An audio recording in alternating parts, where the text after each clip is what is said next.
Chapter 2. A Merry Christmas. Jo was the first to wake in the grey dawn of Christmas morning.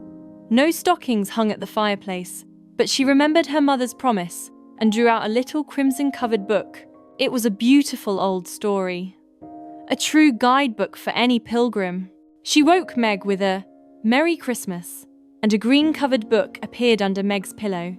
Presently, Beth and Amy woke to find their little books, one dove-coloured, the other blue, and all sat looking at them as the east grew rosy with the coming day. Meg, with her sweet and pious nature, encouraged them. Mother wants us to read and love and mind these books, and we must begin at once. Meg opened her new book to read a little every morning. Jo put her arm around her, leaning cheek to cheek, reading with the quiet expression so seldom seen on her restless face. Beth and Amy joined in, impressed by the pretty books and their sister's example. The rooms were very still while the pages were softly turned, and the winter sunshine crept in. Half an hour later, they ran down to thank their mother.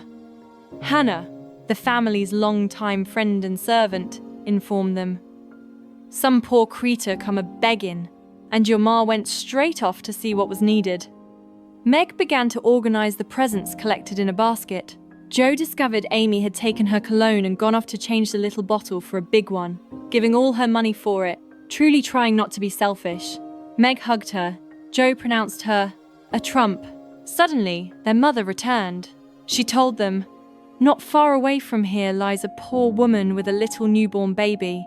6 children are huddled into one bed to keep from freezing, for they have no fire. There is nothing to eat." Mrs. March asked them, "Will you give them your breakfast as a Christmas present?" They were unusually hungry, but after a minute, Jo impetuously agreed. Beth eagerly asked to help, and Amy heroically gave up the cream and the muffins. They set out on a procession through the back streets. They entered a poor, bare, miserable room with broken windows and no fire. The sick mother, wailing baby, and group of pale, hungry children stared with big eyes. Hannah quickly made a fire and stopped up the broken panes with old hats. Mrs. March comforted the mother and dressed the baby. The girls spread the table and fed the children like hungry birds, laughing and talking. The poor things cried, "Ah, mein Gott, it is good angels come to us." Leaving comfort behind, the hungry little girls returned and contented themselves with bread and milk. They set out their presents for Marmee slippers, a handkerchief, and a lovely vase of red roses, white chrysanthemums, and trailing vines. Beth played her gayest march as they presented their gifts. Mrs. March was both surprised and touched. The rest of the day was devoted to preparations for the evening festivities. Necessity, being the mother of invention, led them to create pasteboard guitars, antique lamps of silver paper, and gorgeous robes glittering with tin spangles. Jo, who played the male parts to her heart's content, treasured her russet leather boots and old foil. On Christmas night, the audience piled onto a bed, the dress circle, before the blue and yellow chintz curtains. The bell sounded, the curtains flew apart, and the operatic tragedy began. The first scene showed a gloomy wood and a cave with a furnace and a witch. Hugo, the villain, stalked in with a clanking sword and slouched hat. He demanded a potion to make Zara adore him and one to destroy Roderigo. Hagar, the witch, promised both. A soft strain of music accompanied a little figure in cloudy white who brought the love philter. Then, an ugly black imp brought the poison for Hugo. In Act 2, a tower rose to the ceiling, and Zara appeared at the window. Roderigo, in gorgeous array, sang a serenade. He produced a rope ladder, but as Zara started down, her train caught, and the tower fell with a crash, burying the lovers in the ruins. Don Pedro, the cruel sire, rushed in and banished Roderigo.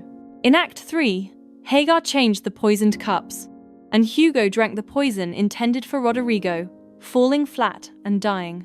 The tower was restored in Act 4, and in Act 5, Roderigo returned to rescue Zara from the convent. Don Pedro refused their union because Roderigo was not rich. Suddenly, a timid servant brought a letter and a bag from Hagar, bequeathing untold wealth to the young pair. Tin money showered down, softening the stern sire. All joined in a joyful chorus and the curtain fell. The applause was checked when the cot bed, the dress circle, suddenly shut up, extinguishing the enthusiastic audience. The excitement subsided when Hannah announced supper. The girls were astonished. Ice cream, pink and white cake, fruit, and French bonbons. Mrs. March revealed that old Mr. Laurence, the neighbor, had sent the feast after hearing of their breakfast charity. Joe was certain the Laurence boy put it into his head. He looked so wistful, hearing the frolic but having none of his own. The girls enjoyed the feast, and Meg examined her magnificent bouquet. Beth nestled up to her mother, whispering, "I wish I could send my bunch to father. I'm afraid he isn't having such a merry Christmas as we are."